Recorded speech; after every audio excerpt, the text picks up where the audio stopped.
નમસ્કાર દર્શક મિત્રો, હું જપન શાહ, કાનમ એક્સપ્રેસ ન્યૂઝમાં આપનું સ્વાગત છે. જોઈએ આજના મુખ્ય અને મહત્વના સમાચાર. સુરતમાં બજરંગદાસ બાપાની 49મી પુણ્યતિથિનું ભવ્ય આયોજન. વરાછા ડાયા પાર્ક 221 નંબરમાં રહેતા હિંમતભાઈ દામજીભાઈ સોલંકી દ્વારા છેલ્લા 7 વર્ષથી બજરંગદાસ બાપાની પુણ્યતિથિનું આયોજન કરવામાં આવ્યું.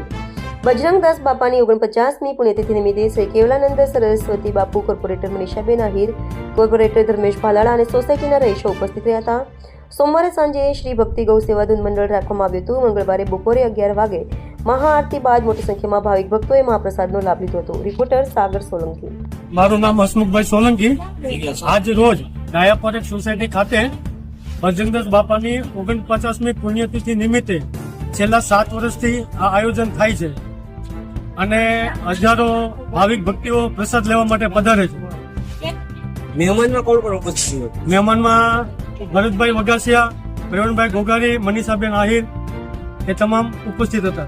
અને જે કાર્યક્રમ રાખવામાં આવ્યો હતો એની અગાઉ એક ધૂન મંડળ પણ રાખવામાં આવ્યું એના વિશે ધૂન મંડળ ગઈકાલે રાત્રે આપણે ભક્તિ ગૌ સેવા ધૂન મંડળ તરફથી અહીંયા ધૂન કરતાલનું પણ આયોજન કરેલ હતું.